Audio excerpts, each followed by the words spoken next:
வணக்கம். என் பேர் கேரளா காவாலம் பி ஸ்ரீகுமார். இன்றைக்கு ஜூன் 22.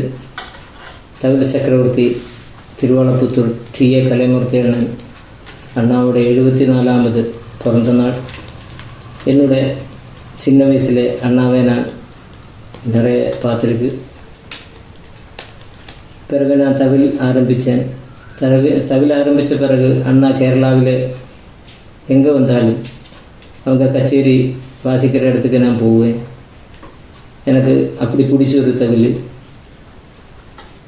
கேரளாவில் அவங்க வராத ஒரு கோவிலும் கிடையாது. எல்லா கோவிலையும் அவங்க நிறைய வந்து வாசிச்சிருக்கு, நிறைய வாட்டி. அவங்களோட எனக்கு பேசுகிறதுக்கும் பழகிறதுக்கும் எல்லாம் எனக்கு பாக்கியம் கிடச்சிருக்கு. அதே மாதிரி அவங்க கூட வாசிக்கிறதுக்கும் உள்ள பாக்கியம் கிடச்சிருக்கு. அப்படிப்பட்ட தவில் மேதங்கள் இருக்கிற காலத்தில் எனக்கு இப்படி ஒரு ஜென்மம் கிடச்சிது. தவில் வாசிக்கிறதுக்கும் கொடுத்ததில் எனக்கு ரொம்ப பாக்கியமாக நினைக்கிறேன். அவங்க பாதத்தில் வணக்கம் சொல்லி நன்றி, வணக்கம்.